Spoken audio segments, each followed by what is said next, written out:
सत्यनारायण भगवान की जय।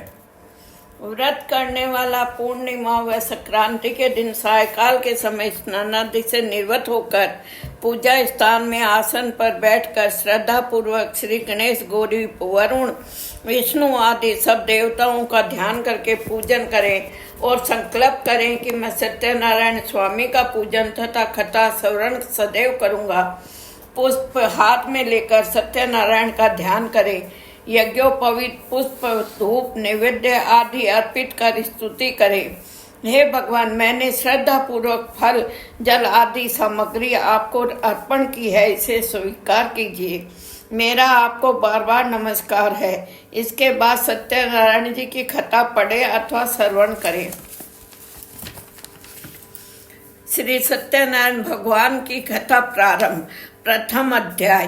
व्यास जी ने कहा, एक समय नैमिषारण्य तीर्थ में सोनकादि 88,000 ऋषियों ने पुराण वेता श्री सूत जी से पूछा, हे सूत जी, इस कलयुग में वेद विद्या रहित मनुष्य को प्रभु भक्ति किस प्रकार मिलेगी तथा उनका उद्धार कैसे होगा? हे मुनि श्रेष्ठ, कोई ऐसा व्रत अथवा तप कहिए जिसके करने से थोड़े ही समय में पुण्य प्राप्त हो तथा मनवांचित फल भी मिले। ऐसी कथा सुनने की हमारी प्रबल इच्छा है। सर्वशास्त्र ज्ञाता सूत जी ने कहा, हे वैष्णव में पूज्य, आप सबने प्राणियों के हित की बात पूछी है। अब मैं उस श्रेष्ठ व्रत को आप लोगों से कहूँगा जिसे नारद जी ने श्री लक्ष्मी नारायण भगवान से पूछा था और श्री लक्ष्मीपति ने मुनि श्रेष्ठ नारद जी को बताया था। यह कथा ध्यान से सुने। मुनि नाथ सुनो यह सत्य कथा, सब कालई होय महासुखदाई, भव ताप हरे और मनोरथ पूर्ण करे, सुख संपत्ति की अधिकाई, अति संकट में दुख दूर करे, सब ठोर कुठोर में होत सहाई, भगवान महात्म है इसमें, अपना कल में फल हो जनाई। एक समय योगी राज नारद दूसरों के हित की इच्छा से सभी लोकों में घूमते ये मृत्यु लोक में आ पहुंचे। यहाँ अनेक योनियों में जन्मे प्राय सभी मनुष्यों को अपने कर्मों के अनुसार दुखों से पीड़ित देखकर उन्होंने विचार किया कि किस यत्न के करने से निश्चय प्राणियों के दुखों का नाश हो सकेगा। ऐसा मन में विचार कर श्री नारद जी विष्णु लोक गए। वहाँ श्वेत वर्ण और 4 भुजाओं वाले देवों के इस नारायण को, जिनके हाथों में शंख, चक्र, गदा और पद्म थे तथा वरमाला पहने हुए थे, देखकर स्तुति करने लगे। नारद जी ने कहा, हे भगवान, आप अत्यंत शक्ति से संपन्न है, मन तथा वाणी भी आपको नहीं पा सकती। आपका आदि मध्य अंत भी नहीं है। आप निर्गुण स्वरूप सृष्टि के कारण भक्तों के दुखों को नष्ट करने वाले हो। आपको मेरा नमस्कार है। नारद जी ने इस प्रकार की स्तुति सुनकर विष्णु भगवान बोले, हे मुनि श्रेष्ठ, आपके मन में क्या है? आपका किस काम के लिए यहाँ आगमन हुआ है? निसंकोच कहें। तब नारद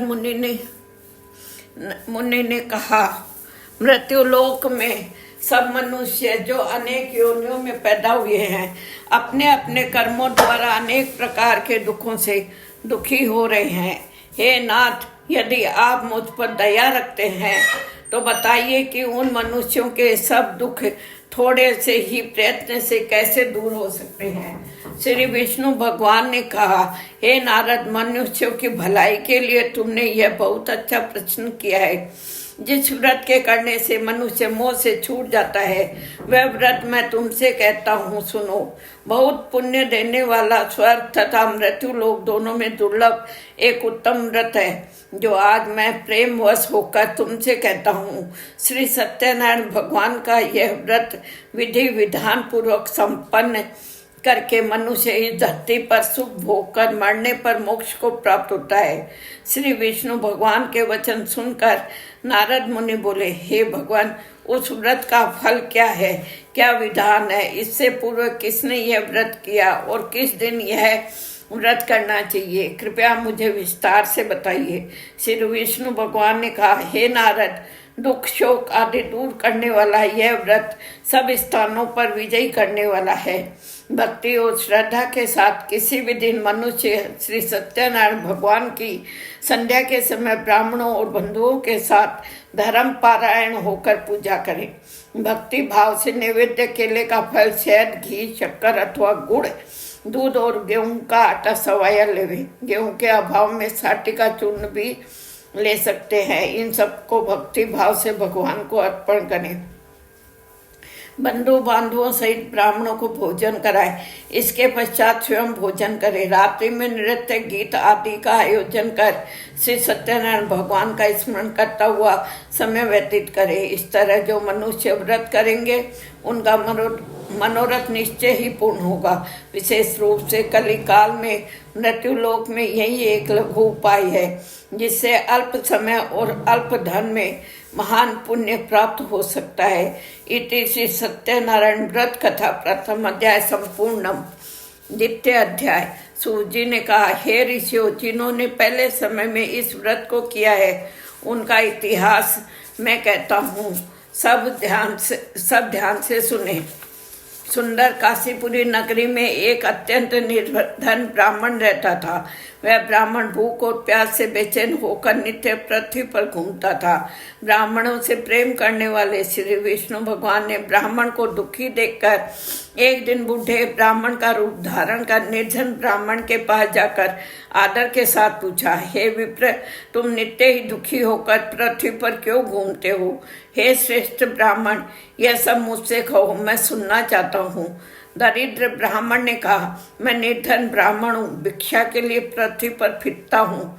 हे भगवान, यदि आप इससे छुटकारा पाने का कोई उपाय जानते हो तो कृपा कर मुझे बताएं। ब्राह्मण का रूप धारण किए हुए श्री विष्णु भगवान ने कहा, हे ब्राह्मण, श्री सत्यनारायण भगवान मनवांछित फल देने वाले हैं, इसलिए तुम उनका पूजन करो, जिसके करने से मनुष्य सब दुखों से मुक्त हो जाता है। दरिद्र ब्राह्मण को व्रत का सारा विधान बतलाकर बुढ़े ब्राह्मण का रूप धारण करने वाले श्री सत्यनारायण भगवान अंतर्ध्यान हो गए। जिस व्रत को व्रत ब्राह्मण ने बतलाया है मैं उसको अवश्य करूँगा, यह निश्चय कर वह दरिद्र ब्राह्मण घर चला गया। परंतु उस रात्रि उस दरिद्र ब्राह्मण को नींद नहीं आई। अगले दिन वह जल्दी उठा और श्री सत्यनारायण भगवान का व्रत करने का निश्चय कर भिक्षा मांगने के लिए चल दिया। उस दिन उसको भिक्षा में बहुत धन मिला, जिससे उसने पूजा का सब सामान खरीदा और घर आकर अपने बंधु बांधवों के साथ भगवान श्री सत्यनारायण का व्रत किया। इसके करने से वह दरिद्र ब्राह्मण सब दुखों से छूटकर अनेक प्रकार की संपत्तियों से युक्त हो गया। उस समय से वह विप्र हर मास व्रत करने लगा। सत्यनारायण भगवान के व्रत को जो शास्त्र विधि के अनुसार श्रद्धा पूर्वक करेगा वह सब पापों से छूटकर मोक्ष को प्राप्त होगा। आगे जो मनुष्य पृथ्वी पर श्री सत्यनारायण भगवान का व्रत करेगा वह सब दुखों से छूट जाएगा। इसी तरह नारद जी से सत्यनारायण भगवान का कहा हुआ यह व्रत मैंने तुमसे कहा। हे विप्रो, अब आप और क्या सुनना चाहते हैं मुझे बताएं। ऋषियों ने कहा, हे मुनीश्वर, संसार में इस विप्र से सुनकर किस किस ने इस व्रत को किया हम सब सुनना चाहते हैं, इसके लिए हमारे मन में श्रद्धा है। श्री सूत जी ने कहा, हे मुनियों, जिस प्राणी ने इस व्रत को किया है उन सब की कथा सुनो। एक समय वह ब्राह्मण धन और ऐश्वर्य के अनुसार बंधु बांधवों के साथ अपने घर पर व्रत कर रहा था। उसी समय एक लकड़ी बेचने वाला बूढ़ा व्यक्ति वहां आया। उसने सिर पर रखा लकड़ियों का गट्ठर बाहर रख दिया और विप्र के मकान में चला गया।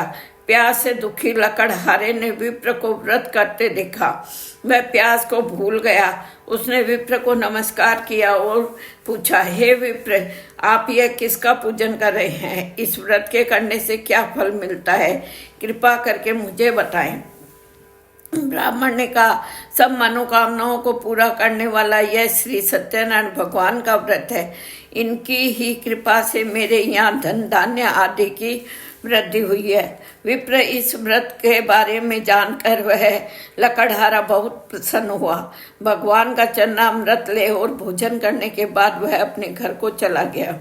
अगले दिन लकड़हारे ने अपने मन में संकल्प किया कि आज ग्राम में लकड़ी बेचने से जो धन मिलेगा उसी से भगवान सत्यनारायण का उत्तम व्रत करूंगा।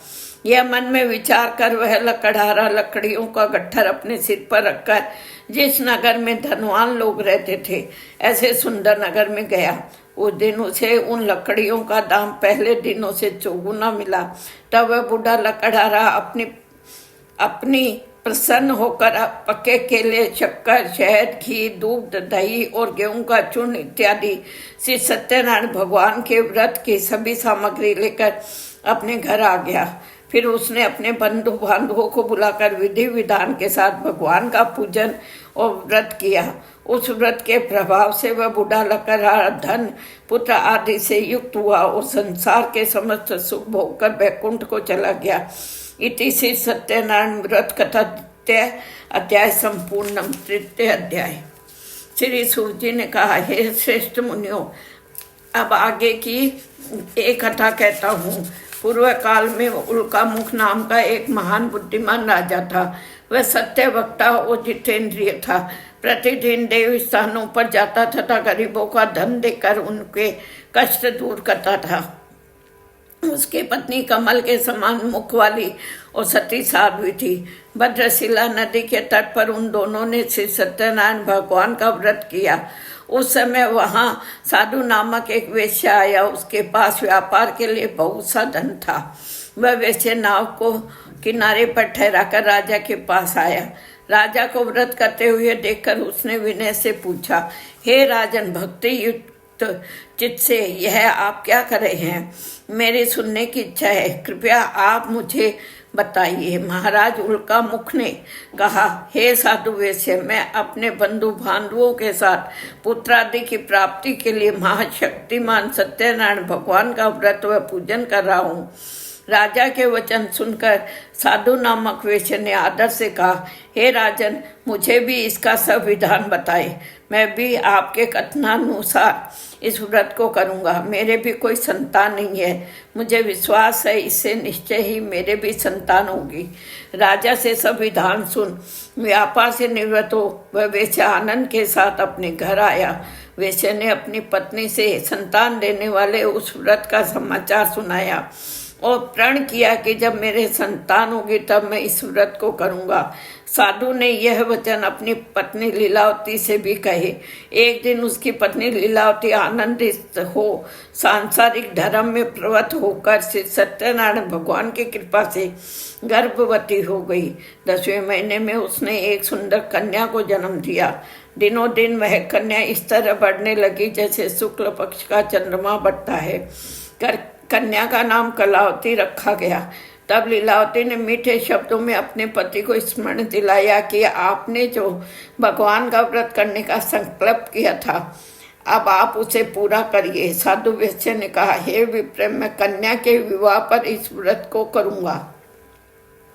इस प्रकार अपनी पत्नी को आश्वासन दे वह व्यापार करने चला गया। कलावती गृह में वृद्धि को प्राप्त हो गई। लौटने पर साधु ने जब नगर में सखियों के साथ अपनी पुत्री को खेलते हुए देखा तो एक दूत को बुलाकर कहा कि उसकी पुत्री के लिए कोई सुयोग्य वर देख कर लाओ। साधु नामक वेश्या की आज्ञा पाकर दूत कंचन नगर पहुंचा और खोज कर और देखभाल कर वेश्या की लड़की के लिए एक सुयोग्य वणिक पुत्र ले आया।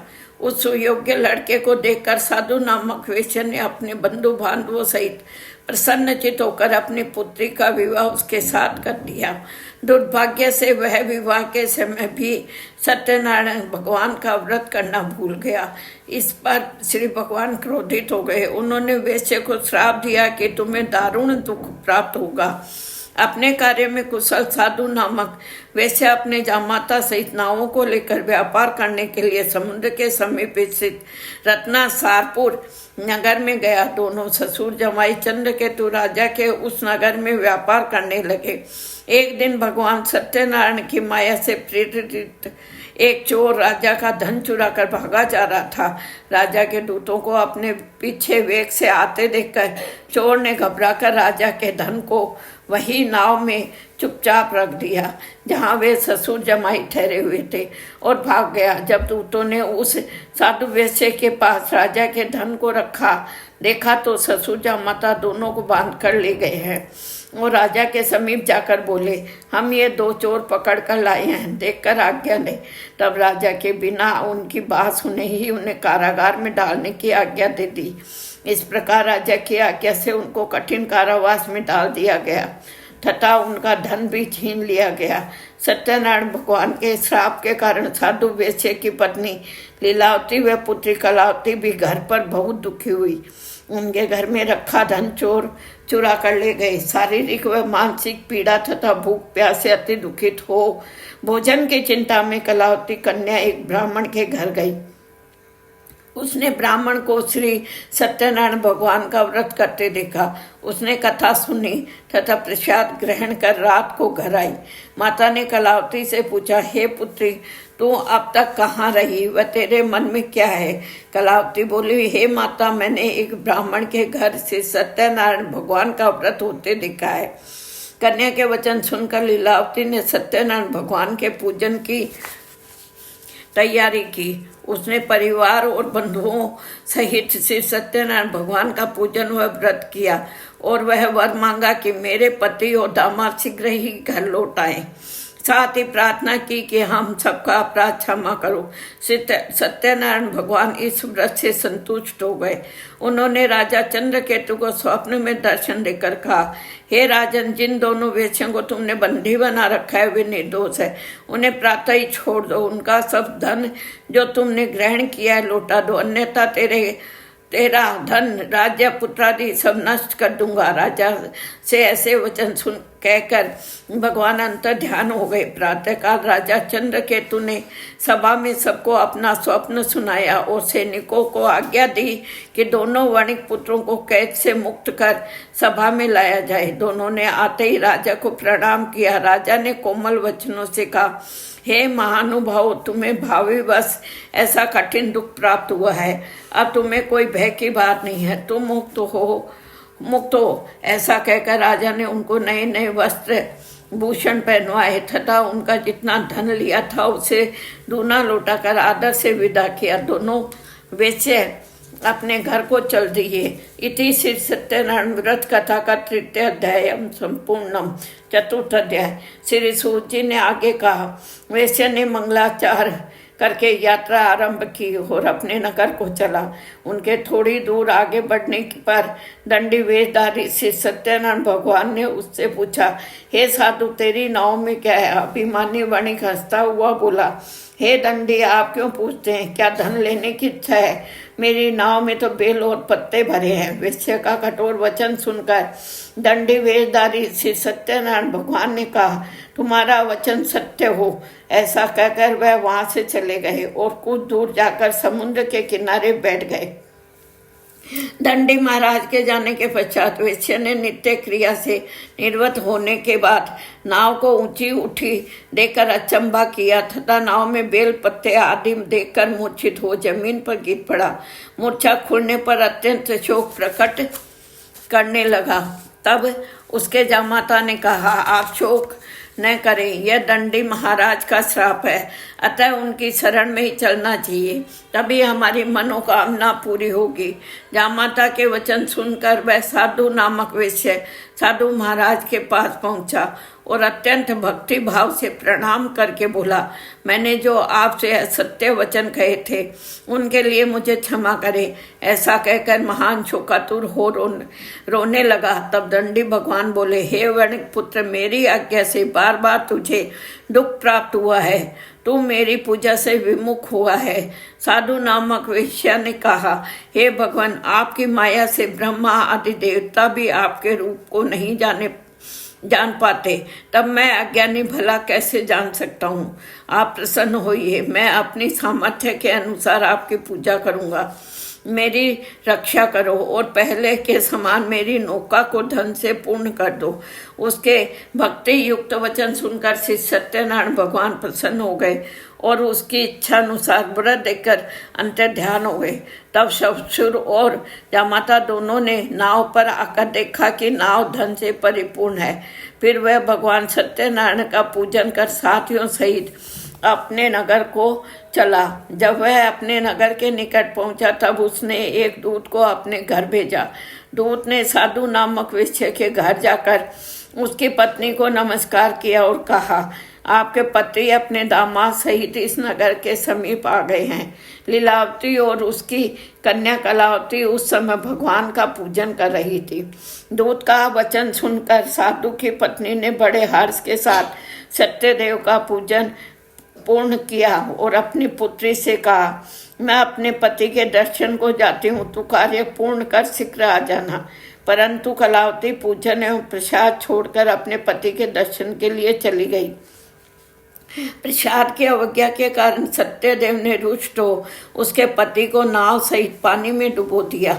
कलावती अपने पति को न देखकर रोती हुई जमीन पर गिर पड़ी। नौका को डूबा हुआ तथा कन्या को रोती हुई देख साधु नामक वेश्या दुखित हो बोला, हे प्रभु, मुझसे या मेरे परिवार से जो भूल हुई है उसे क्षमा करो। उसके दीन वचन सुनकर सत्यदेव भगवान प्रसन्न हो गए। आकाशवाणी हुई, हे वेश्या, तेरी कन्या मेरा प्रसाद छोड़कर आई है, इसलिए इसका पति अदृश्य हुआ है। यदि वह घर जाकर प्रसाद खाकर लौटे तो उसे इसका पति अवश्य मिलेगा। आकाशवाणी सुनकर कलावती ने घर पहुंचकर प्रसाद खाया और फिर आकर अपने पति के दर्शन किए। तत्पश्चात साधु वेश्या ने वही बंधु बांधवों सहित सत्यदेव का विधि पूर्वक पूजन किया। वह इस श्लोक का सुख भोगकर अंत में स्वर्लोक को गया। इति श्री सत्यनारायण व्रत कथा का चतुर्थ अध्याय संपूर्ण। पंचम अध्याय। श्री सूत जी ने आगे कहा, हे ऋषियों, मैं एक और भी कथा कहता हूँ, सुनो। प्रजा पालन में लीन तुंगध्वज नामक का एक राजा था। उसने भगवान सत्यदेव का प्रसाद त्याग कर बहुत दुख पाया। एक समय राजा वन में वन्य पशुओं को मारकर बढ़ के वृक्ष के नीचे आया। वहां उसने ग्वालों को भक्ति भाव से बंधु बांधवों सहित सत्यनारायण जी का पूजन करते देखा। परंतु राजा देखकर भी अभिमानवश न तो वहां गया और न ही सत्यदेव भगवान को नमस्कार ही किया। जब ग्वालों ने भगवान का प्रसाद उसके सामने रखा तो वह प्रसाद त्याग कर अपने नगर को चला गया।